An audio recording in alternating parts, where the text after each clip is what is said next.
Today on the Perception in Action podcast, my interview with James Vaughn from AIK, discussing his recent case study of the role of social and cultural constraints on skill development in team sports. So it's time for a call to action.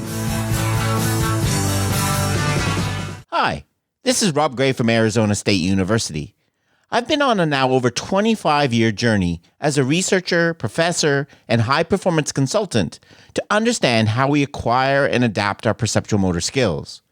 Welcome to the Perception in Action podcast, where I discuss how psychological research can be applied to improving performance, accelerating skill acquisition, and designing technologies. Before we get to today's topic, I want to tell you about a couple extra things that might interest you if you're enjoying the podcast. First, my book, How We Learn to Move, A Revolution in the Way We Coach and Practice Sports Skills, is now available in audiobook format. You can find it on Audible or Amazon. Second, if you're interested in working directly with me, I currently have openings in my monthly mentorship program.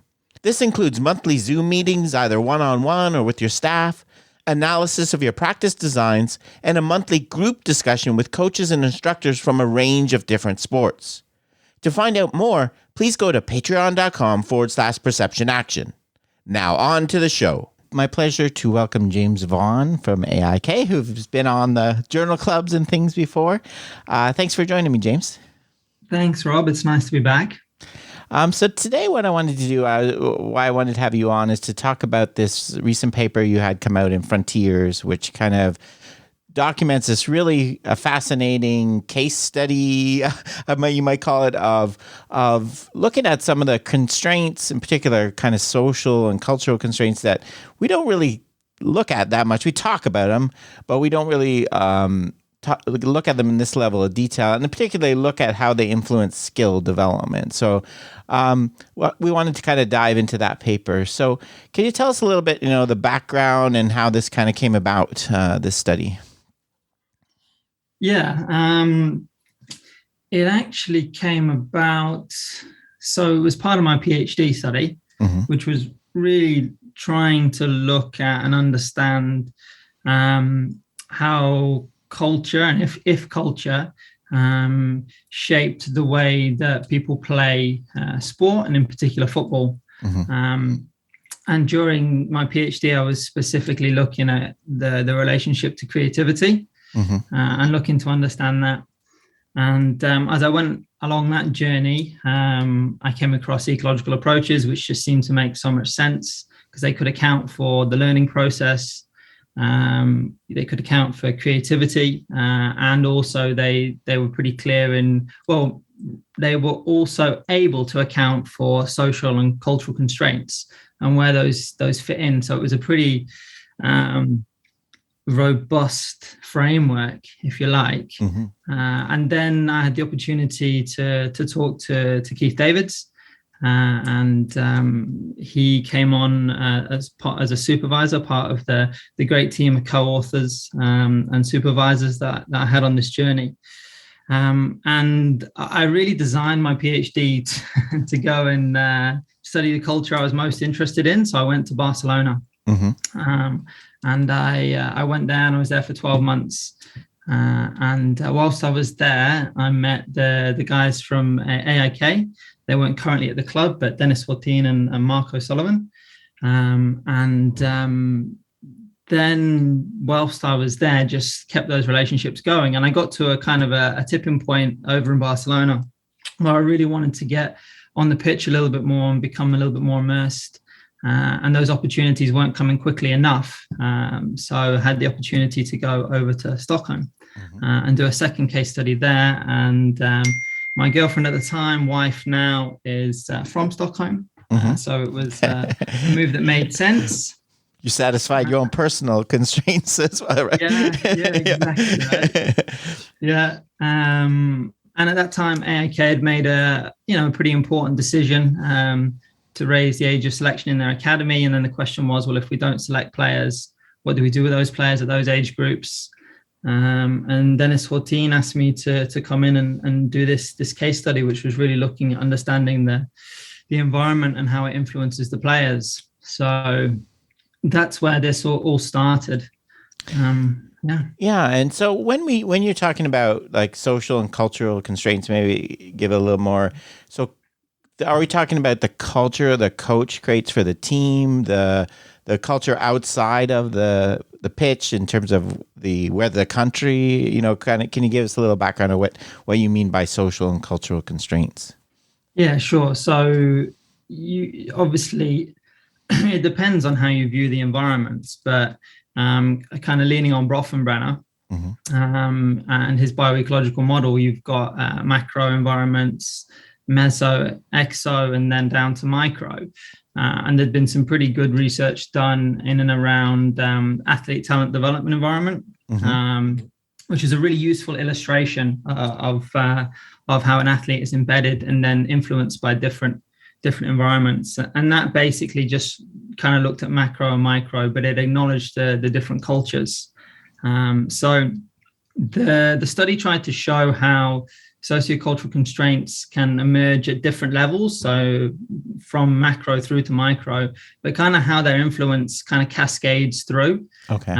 So what emerges in the different environments, it doesn't have to necessarily be the same, but it can very much be linked to what I argue in the paper is like a value-directedness. Okay.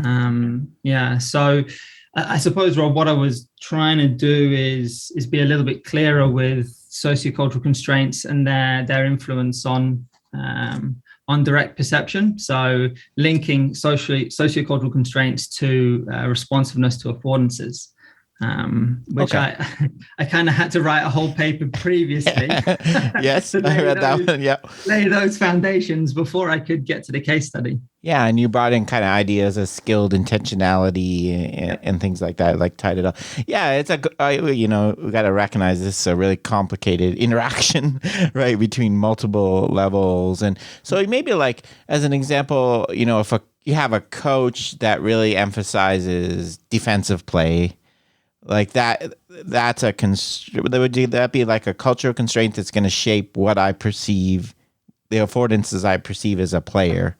Is that kind of one of the things you would fit in your model? Yeah. Yeah. And then you would look at where that comes from the coach potentially. Is it a path dependency that's more broadly embedded in the national culture, or the sport specific culture? You could look at and look at it that way as well, or the general sports culture. So you normally find that these priorities they come from somewhere. So it's a case of looking to identify that. But I suppose where it gets, when you follow it down the track, what becomes interesting is looking at how society and culture shines a brighter light on some affordances, but then overshadows others. So, I mean, there's some really good research in and around Brazilian skill acquisition, and the contextualized skill acquisition framework and that work. And I almost like to think about it like in relation to, Brazilian players seem to be more readily attuned to, aware of, and responsive to opportunities to dribble, and in particular, maybe like nutmeg, play the ball through their opponent's legs and get on the other side. And that seems to be maybe a South American thing in general. So where does that come from? Yeah. If you like. Yeah. And I suppose for broader like player development environments, it's trying to understand, well, what does your context shine a light on, and what does it overshadow? Because it might be overshadowing some things that actually we really do want players to be aware of.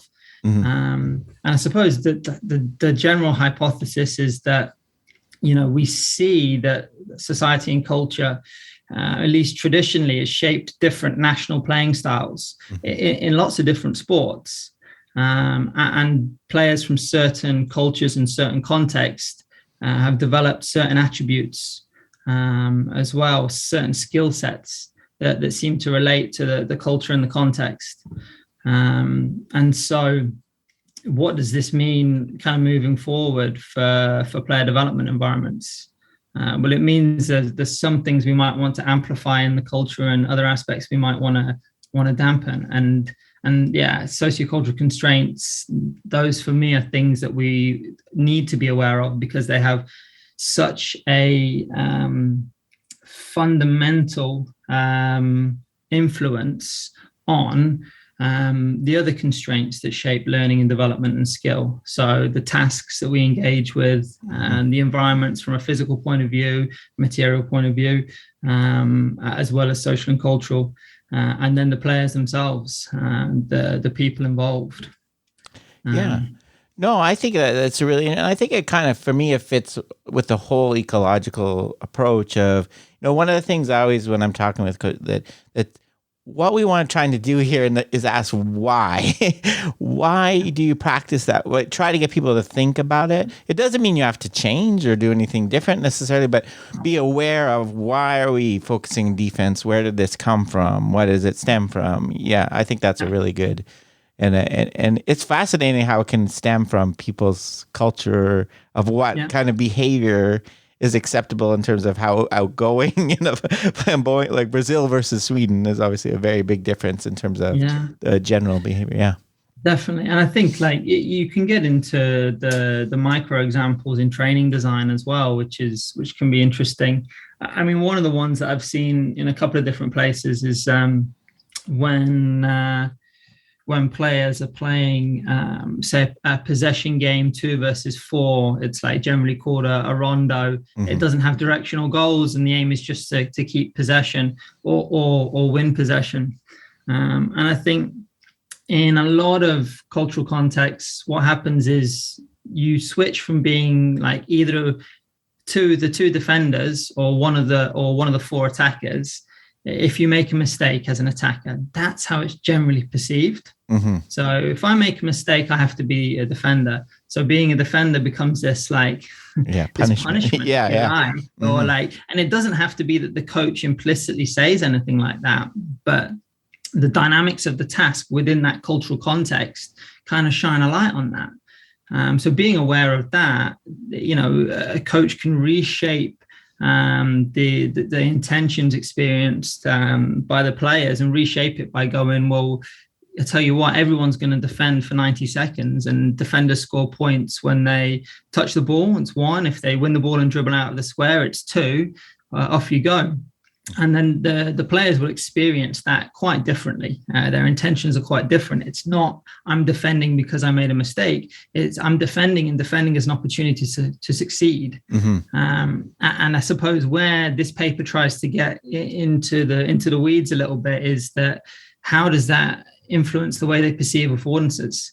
And that's where, going back to kind of one of the key papers, A Rich Landscape of Affordances, they talk about perceiving affordances when you have obsessive compulsive disorder versus when you don't have it, and how that affects people's ability to perceive opportunities. And in the paper, I try and liken that to experiencing like performance anxiety. I'm feeling that pressure and that anxiety of, I can't be defender, because if I'm defender too long, then I'm seen as the worst player here. Mm-hmm. So we really just scratched the surface there, and there's obviously a lot of work to do in that space. But I think it's interesting to consider what's possible in that area and where research might go. Yeah, I like it, because I think you're really getting, instead of just saying this makes people play more defensively, you're getting into the specific, what does that mean? What you can tie it to information in the environment and get really detailed instead of just kind of making these general statements. Yeah, I like that. That's a really good point, I think, about coaches kind of make implicit sometimes rewards for, I know also when I used to play, like, okay, we're going to do all these drills, and your reward is we're actually going to play scrimmage at the end. We're actually going to play the sport you came to play. And then, I always hated making people run as a punishment. I think sends a real big message to, especially with kids. I think you have to be really aware of those, what you're rewarding and you're supporting in practice. I just kind of bring it to light. Yeah.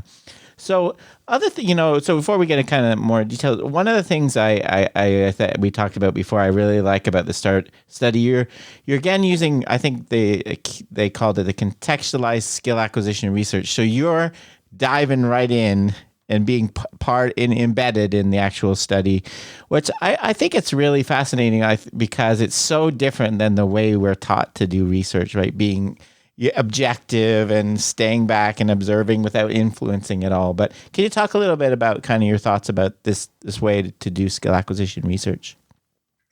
Yeah. I mean, so first of all, I wouldn't I wouldn't say it's only skill acquisition research. Mm-hmm.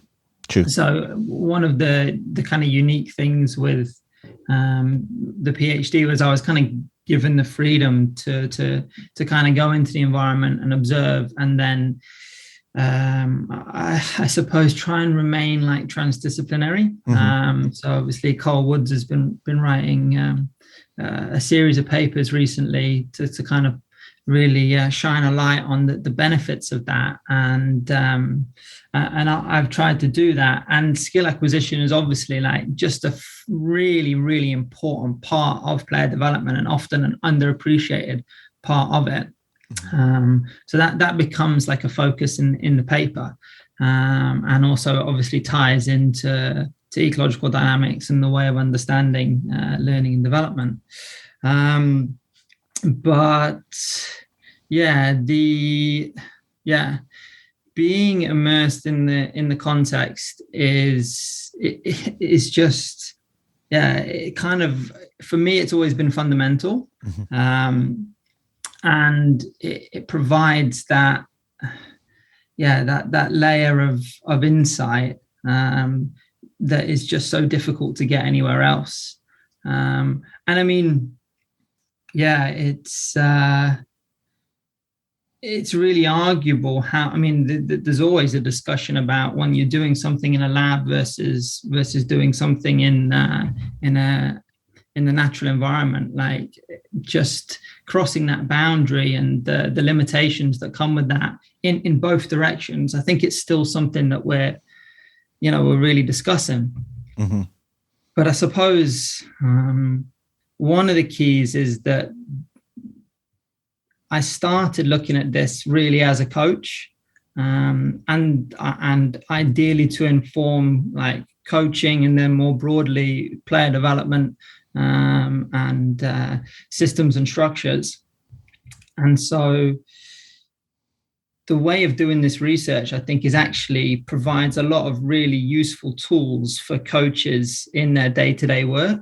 Mm-hmm. So ethnography as a way of working is just a way of really getting to grips with what you see in front of you, and being able to document that in a somewhat rigorous way. So it was I think it's like, it also brings to mind, so I don't know if you saw this, Wolfgang Schulhorn had a paper a few months ago where he's talking about the challenge of this, where we recognize the importance of replication in research and direct, like say like this, like it's essentially impossible to exactly replicate. This is like a one time, like, and I think we're kind of, it's a balance we have to strike in somehow. We can't have completely unrepeatable things, but we have to recognize that this is a moment in time with a specific team, and there's a lot of information from diving into the specific context instead of trying to make everything general. So I think that's a really interesting thing. So you mentioned the ethnographic methods. Can you talk a little bit about that? Kind of what you did in this study? Yeah, for sure. So it was basically being I was a coach in the club, and I came in as an outsider, and I started to work as an assistant with one of the younger groups in the academy. I coached on holiday programs. I coached in school sessions. So I was in the club most days, if not every day. And then there was a couple of games on the weekend as well. So that was data collection. So I was writing field notes at the time. When I could, I was involved in different meetings and different conversations that were a little bit more directed towards research, but sometimes were just really practical around what we do on the grass. And then I was actively going out and trying to talk to different people in the club at multiple levels, and talk to parents. Players not so much, because they were pretty young kids mostly, but sometimes. But the coaches and the parents and the other staff at the club and other coaches from other clubs, and really just building up, just collecting this qualitative data. And that was around about 18 months of work, and then going through a process of qualitative data analysis to kind of understand that, and then make sense of it, which was another period of time again. And like in reality, the work is ongoing.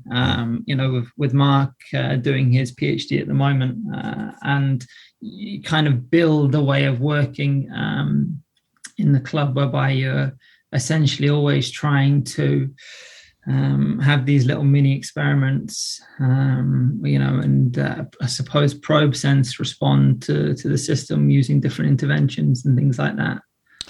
Yeah. So are you doing things like, so you mentioned you're, linking it to affordances, maybe setting up some sort of small-sided game or something and see what kind of, what players are doing. And that is kind of that kind of thing is that what you mean? Yeah, totally. I mean, the most straightforward observation when I arrived was really the play was so amazingly direct here. And there was a real lack of awareness when it came to the wide spaces on the pitch and the opportunities that utilizing those wide spaces brings.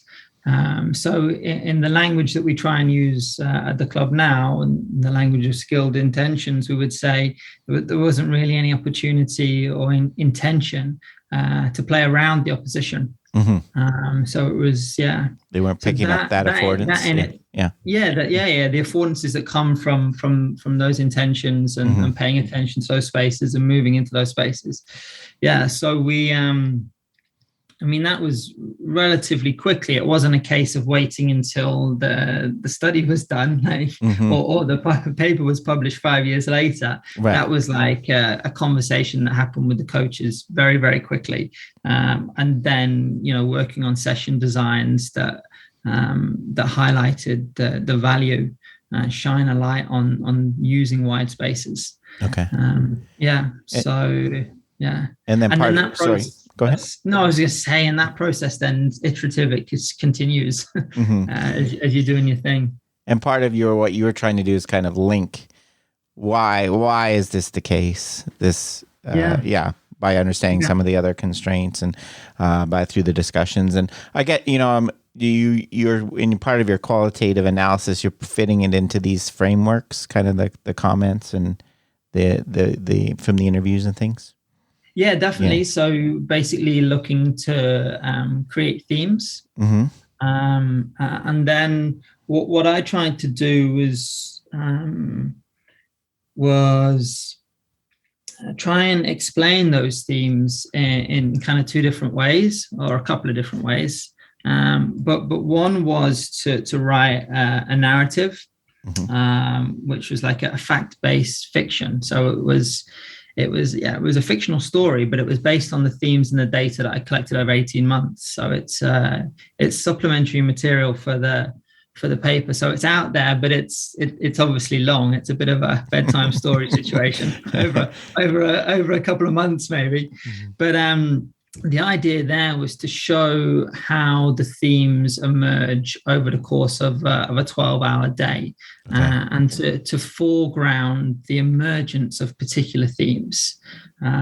So, I mean, it's easy to write like a theme down on a piece of paper and put it in a table, but without contextualizing it within, and in this case, within a story and a person like living their life and going through a day of coaching, you don't really get a sense for what it means. So that was an important part of presenting the data, and also it served as part of the analysis and then synthesis. But then also with those themes, I overlaid them on an athlete talent development environment. To kind of give an overview of where they're most relevant. So are they coming from the broader culture, the national culture? Are they related more to sport-specific culture or youth culture? Are they embedded more in the microenvironments? And are they related to a particular club or particular federation? So I tried to give an overview of where these themes come from as well. And then they can be in different sections, like if they run through. And what I found was all of the themes kind of clustered around like a set of values, which was really about, on one side, promoting like individual competition. So the kind of dog eat dog, you've got to get ahead of everyone else, regardless of whether they're your teammate. What's important is like social status and how other people view you. And so prestige. And there was a lot of themes that clustered around there, versus also like a fair share of themes that clustered around what is often seen as the other side of a spectrum, which is around caring for each other, collaborating, learning, being creative and out there, and not being so worried or so concerned with how other people view you. And very generally, the cluster up here was really associated, or at least the research suggests it's associated to growth and learning. And down here, it's associated to anxiety and kind of trying to protect yourself from threats. So I tried to highlight that dynamic, and basically my argument is that this gives you an idea of this idea of value-directedness, so towards what people are directed towards. What I would say, the intentionality people experience directs them towards environmental properties and opportunities to gain social status, and it shines a light on those things rather than shining a light on collaboration. And if you take that into an exercise like the rondos that we talked about before, the 4B2, if you and I have been on the outside, we're one of the four attackers, and we haven't been in the middle, then it's pretty clear that at the moment we're like top dogs. It's like, it's Rob and James. We're good passing. We're not the rubbish ones in the middle, right? And if we're with this kind of framing, though, I might perceive an opportunity to put you in the middle, because I want to show that I'm top dog. I don't really. It's about then I perceive the opportunity to pass you. Maybe it's bobbly. Maybe I passed you, so it's really close to a defender. So you make a mistake and you go in the middle. And I'm top dog. So this value-directedness, which comes from broader social and cultural constraints, if you like, the working hypothesis is that it shapes people's responsiveness to affordances in that way. Yeah. No, I think the typical view of the academy and the skill development process is like survival, right? It's there. The academy is designed to weed out people. Right. And so, it's the kind of traditional view, to find the best. And I think, it kind of promotes some of the things you're talking about for sure. Yeah. Yeah. Where does I know like a lot of so I see there's a lot of things that really resonate with me. I think some of the things I see are they're so you're not seeing the forest for the trees. Sometimes I think a lot of organizations, they have all these pieces, but they're not seeing that this is influencing that, right?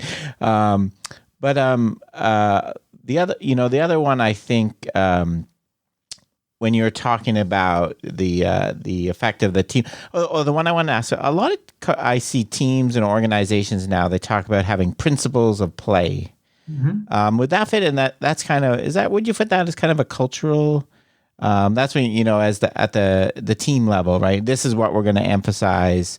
I've worked with teams where they try to extra practice as a reward, not a punishment, like things like that. But also, in terms of play on the field, but does that kind of fit in with the team level cultural constraints? I think so, but I think that would almost fit in like football culture or the sport specific culture. Yeah, right down, and we definitely experienced that here. And I think over the last 5 years, there's been like a real recognition that coaches need to have a game model, and we would push back and kind of say, well, the game is its own model. Yes, and I think there's some. There's some real risks with being overly focused on principles, and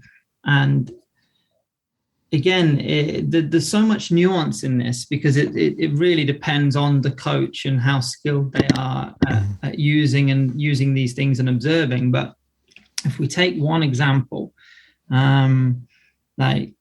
There's been, I was thinking about this one before as well. So if you look at football culture, was heavily influenced by Pep Guardiola's Barcelona. When they were doing what got popularized as tiki-taka, but so even a concept that Pep refuses to. I mean, he says that's not what this was about at all.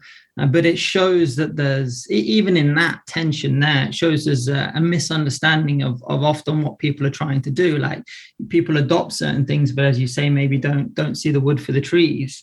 And anyway, one of the principles that became really popular is that when you have the ball, you want to have players high and wide. And so I would watch teams here in Sweden, and you could see, okay, high and wide, that's a principle. And the coach might even shout that from the sideline. And the players would go and stand. So when you're building up from the back and the goalkeeper's got the ball, the highest you can be without being offside is the halfway line. So the reference point for the player is that halfway line.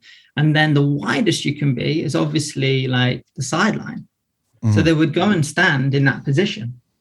And then as the play would develop, coaches would get really frustrated because that player was just standing in that position. And they go, well, he's not getting involved in the game. They're not doing anything. And I mean, if you were to look at the reference points that player has, you've said, go and stand high and wide. Like most players don't take it super, super literally. But if they are trying to do what the coach has said, they'll stay in that position because all you've given them is the geographical markings on the pitch. But what we would, challenging that view, we would say the real goal for that player is to be high enough to receive the ball over the opposition as play develops. As the opposition move, as the ball moves, as your teammates with different capabilities get on the ball, at times you're going to need to be high enough to be an option over. At the same time, you're going to have to balance that intention with being wide enough so that we can play around to you. And wide enough, obviously, and playing around the opposition. So your reference point is the opposition. The intention is to receive the ball around. And again, depending upon the movement of your teammates, where the ball is, the capabilities of your teammates on the ball. And then actually, you might also need to be close enough to the opposition fullback so that we could play through to you. So the skill is balancing the intentions to receive the ball through the opposition, around the opposition, or over the opposition based on where the ball is, the current situation, and your perceptual skill at being able to perceive shared affordances with your teammates. So rather than just going and standing high and wide and not being part of the game, be high enough that we could go over, be wide enough that we could go around, but at times you might need to be close enough so we could play through. And obviously that depends on which teammate has the ball and what their capabilities are. if your number 6 has got the ball and you know that player, they've got a bit of time and space facing forward and they can play over, then your intention, you want to be in a position whereby you could start to move to receive over. If the 6 doesn't play to you but plays into the number 10 more centrally, then you actually need to be close enough to receive the ball through. If there's a space between the centre back and the opposition. But if the 6 plays to the fullback, then you need to be able to adjust and be the option around.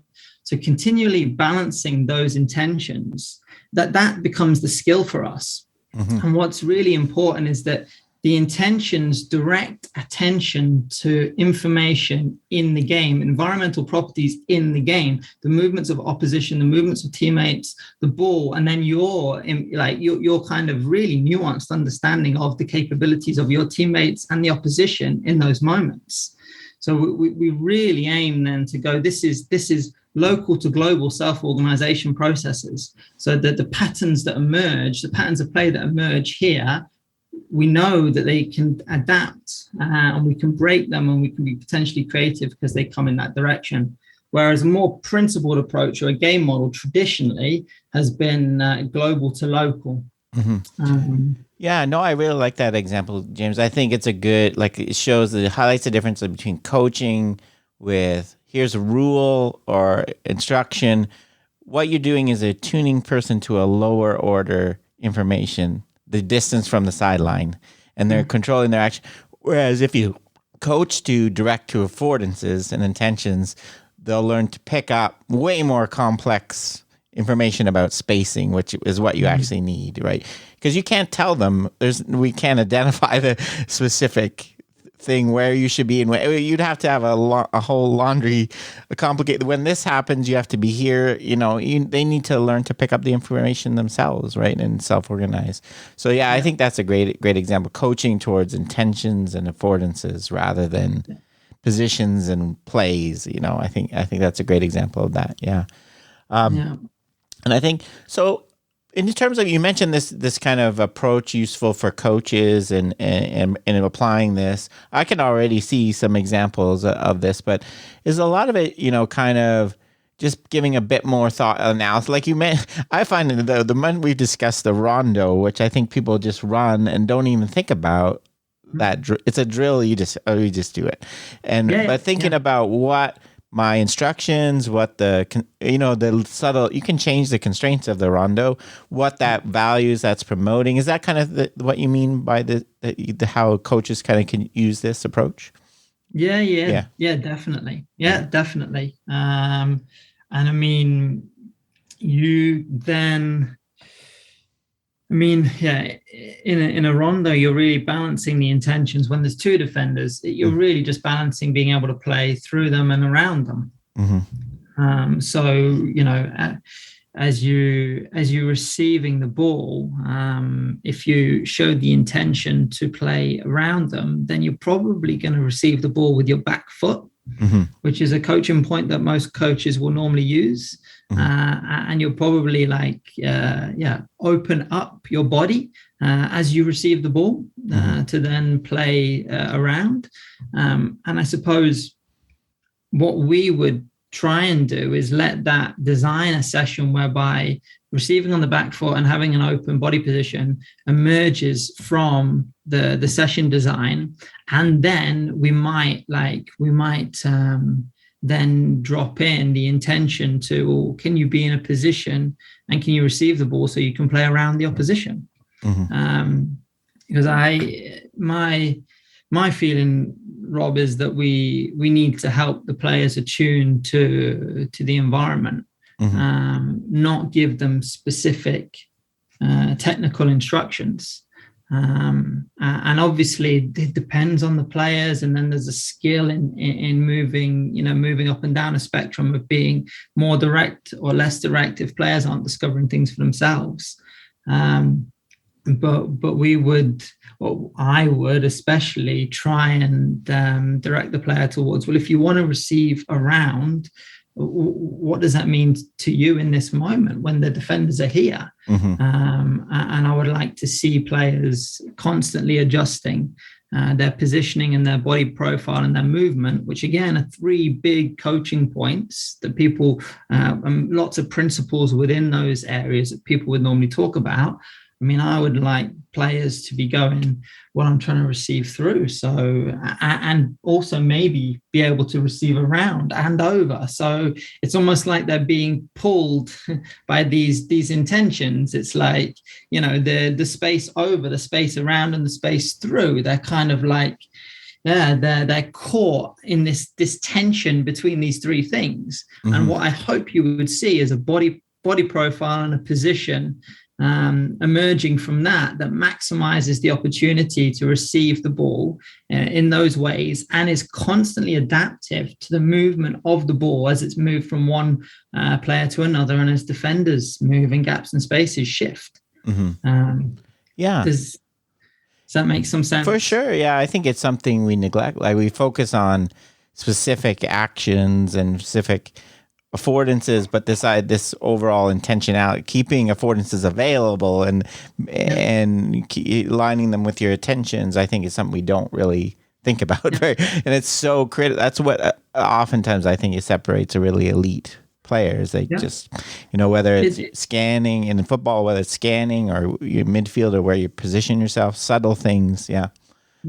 I was listening to the guys from the Learning Lab in Southampton talking about world-class basics. Mm-hmm. And I would say this is an example of, for me anyway, it's an example of world-class basics, because if you get really well attuned to being able to play through, around and over the opposition, both at a team level and an individual player level, both on the ball and off the ball, then you're actually moving towards being world-class. And then the other side of that, which I argue in another paper, is that skilled intentionality is the foundation for creativity in football. Mm-hmm. Because that's where that deception comes. And so for me, I think it's world-class basics, but at the same time, it's the other side of the coin that is being creative and adaptive and deceiving the opposition. Small pass fakes, small body movements before you receive the ball. It's an intention to, I'm going to pass around, and I'm passing the ball around. Oh, no, I can see you've started to move across. Now I'm going to dribble through instead. Mm-hmm. The ideas that we're working with there are that's balancing that intention to play around and to play through, and to be able to simultaneously stay responsive to the affordances that emerge based on those intentions that you're holding at the same time.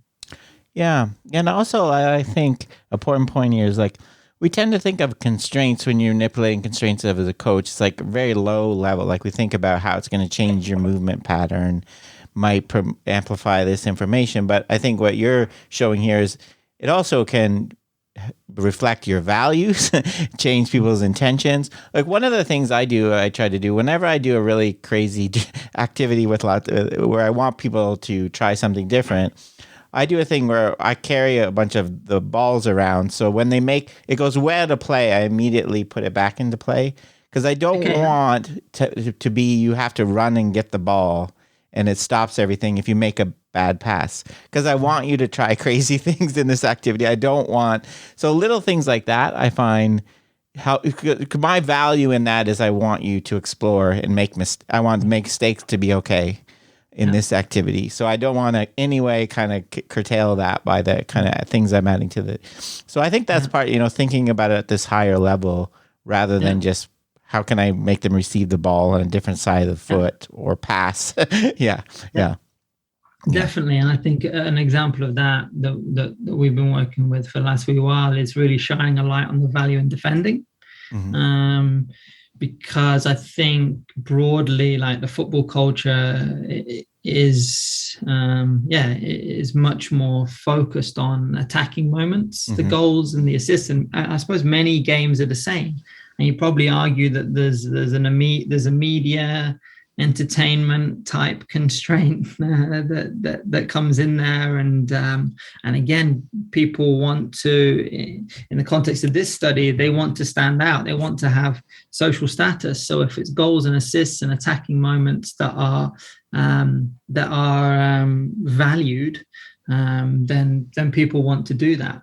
Mm-hmm. And often it's like this individual, then it only strengthens an individual focus, whereby I can show that I'm the best player on this team by doing these things. Mm-hmm. So we believe from the research that we've done that our context has been like that previously. It's not just my work, it's Mark's work and other research that's been done at the club that kind of highlights that.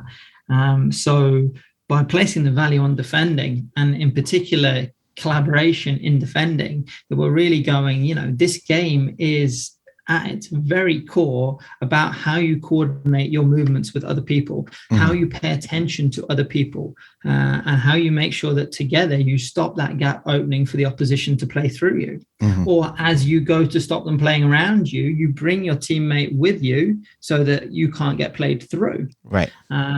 So in the base of, behind a lot of the planning and the use of constraints and zones and point systems and all that really fun stuff, there's even broader, if you like, ideas that can guide, well, really where we are right now with our club and our broader culture. We need to shine a light on this thing, and we need to turn the volume down on individuals, individual glory, and we need to turn the volume up on collaboration and the success we can have through collaborating together.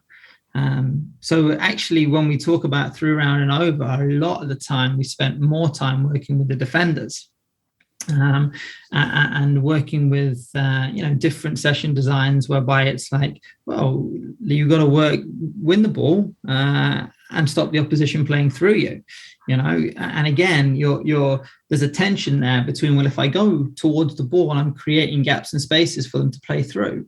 So then the skillful balance is going to win the ball and also keeping the gaps and the gaps and spaces closed.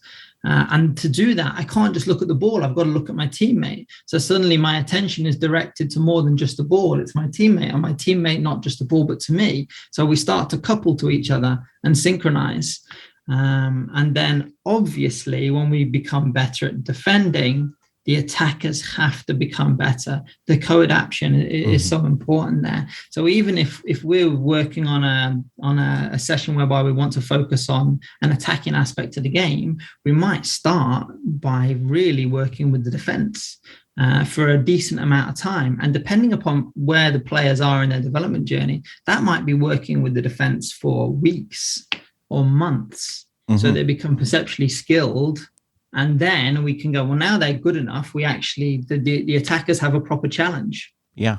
No, I think that's really good, Jamie. And the other thing I think for a practical thing for coaches, I think you called it probing. I think a long time ago, I came up with the term the diagnostic constraint, where you put in a practice activity, not so much for skill of development, but you want to see, what does my team do when we do a 4-on-2 break? But you have to look at it a totally different way as a coach, right? And see what affordances are taking or not, and kind of build from there. I don't think we do enough of that. Like your great example of not going wide, like.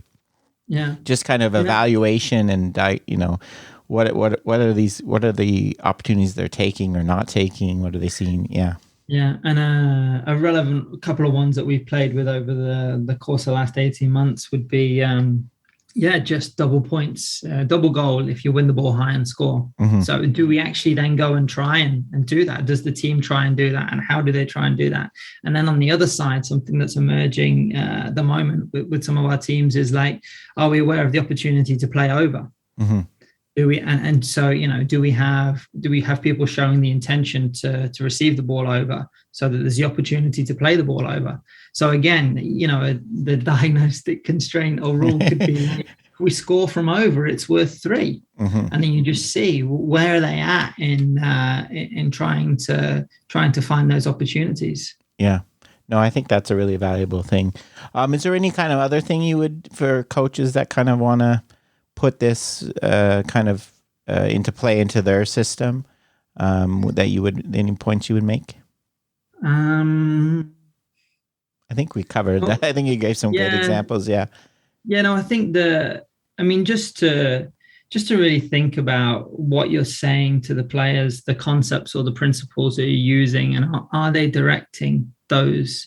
Is what you're saying directing players towards like environmental properties, like information in the game, or is it an abstract concept that doesn't help athletes couple to the environment? And there's another quick example, just because it's a fun one, but switching the play in football basically means, instead of attacking on the side of the pitch that we're attacking, can we move the ball to the other side of the pitch? So what I would say, instead of attacking around on this way, can we attack around on the other side of the opposition?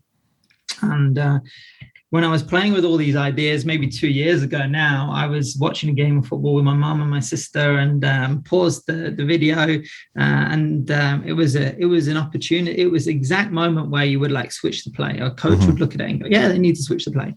And I paused it and I said, "Okay, guys, if I was to say to you now, we need to switch the play, what does that mean?" And they looked at me and they were like, "Well, not sure." I mean, they've watched me play football. They grew up in England, so they're from a football culture.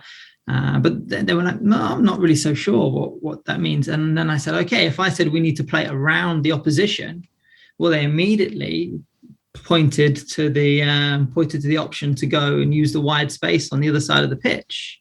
So for me, it's just an example of some language better attunes to information in the game, to environmental properties in the game. Whereas other abstract concepts, you need to learn maybe on a whiteboard, or learn the concept, and then you have to reimagine it in the game. And I'm not sure that is a very efficient way to do things. Yeah, and I think there's you mentioned this earlier. I think I think you were getting the idea of reflection and co-adapt coaching, right? What does it mean to you when I say switch the play, and understand So I think that's an important part of it too for coaches, right? Not assuming that everyone knows what you mean when you say that and things. Yeah. For sure. Question for you, Rob, do you see a risk of actually decoupling athletes from the environment with some of the terminology? If there's an overuse of abstract concepts, is there a risk that players are stuck in their head trying to remember whether it's the third man run or the inner corridor or the switch of play, or I like being present and being aware? And yeah, I do, because I think it's just, it's completely different information. It's a different viewpoint, right? Looking at a top-down representation on a whiteboard of where the position of the play, it's not the same information you pick up in the game. I think in those, I would try to, more constraints rather than, illustrate kind of the constraints we want to have as a team, or, But yeah, I'm the same as you. I don't know how beneficial. And then you're kind of getting into the shared mental model realm, right? We all remember what this play means and where we should be. And I think your example of the positioning with the side versus a play, like it would have to be so, you can't specify it for every possible situation. You want the players to pick up the information. So I'm not a big believer in that, not surprisingly. Neither of us are. But I think it can be counterproductive sometimes. I think you're tuning people to different information. You're not getting the intention, the shared affordances. You're not, taking into account your position, your teammate, and things like that, for sure.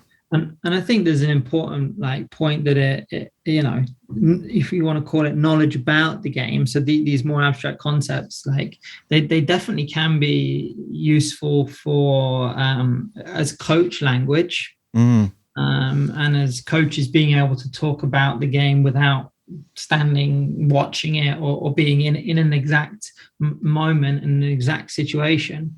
But I think there's then a really important step to go from this is the coach language to this is the session design. And if we need to say things to the players, like what is that and how does it direct them to information in the game rather than abstract concepts about the game? Yeah, no, 100%. I think describing and analyzing and quantifying movement is valuable, like totally, but it's a completely different animal from instructing movement, right? You have to use that information. Like you can analyze, like some of the work like Duarte has done where you look at, the team. I like that they use dynamical concepts, but you take that but then you need to translate it. And that's where the coach really comes in. How can I'm observed everybody's too close together or not wide enough. It's just showing them that and giving them the numbers. I don't think it's going to be any value. You have to. And that was an interesting one as well. Like we had a conversation with a group of coaches again a little bit of a while back around the principle of being compact in defense. And I'm not here to say what's a good and bad principle, but like in some moments, maybe you want to be as in a defensive moment. Maybe it's not about being compact at all. Mm-hmm. Maybe it's about being as spread out, but without letting the opposition play through you. Mm-hmm. Or around you or over you. And if you want to stop them playing around and over, you're probably going to have to be spread out. If you want to stop them playing through, then being compact helps. But it's an interesting one as well. And I think you see it with the elite football we see now with high pressing and winning the ball back as quickly as possible. In those moments, the teams, the intention is not to be or compact. Mm-hmm. It's actually to be as spread out as possible, cover as much space as we possibly can, but without the opposition being able to play through us, around us, and over us, so we can go and win the ball. Yeah. And that's just a really interesting flip because, traditionally that has been like a principle, a defensive principle that people, can stand by. Mm-hmm. I think, there's lots of good examples of that. I think you're right. It's coaching. It's tuning into higher order principles, not, staying compact is kind of a lower order rule versus picking up something high. Yeah. I also like the idea of, blurring the defense versus offense is like separate binary categories, right? I think you're going to need to get rid of that too. I think, Mauricio Lopez Felipe has done, his kind of PhD was in and around that kind of stuff, and has done some good work questioning that stuff as well. Yeah. So, So I think this is really it's a really challenging thing to tackle, and I think you guys you've done a great job pulling in all these things together. I guess my last question for James: what's kind of next for you with this kind of stuff? So I have the Barcelona case study to write up, which I would like to do in a similar way to this one, but it's actually quite it's quite different, very different in terms of the results and what we see. And that one will shine a light a lot more on creative moments and looking at skilled intentionality and how that can inform our understanding of creative moments that are really contextualized in the multiple levels. So this very moment in the game, the last 30 minutes in the game, the season and the position of the teams, the city culture, the broader regional culture versus the team that's being played against, and there's the training history of the particular player in that team and what they're attuned to. So there's this there's this moment of Andreas Iniesta on the ball in El Clasico, Barcelona against Real Madrid. And essentially what I'm hoping to be able to do is just look at that moment through those different layers and lenses to try and give some provide some sense making into how this moment emerged from the context.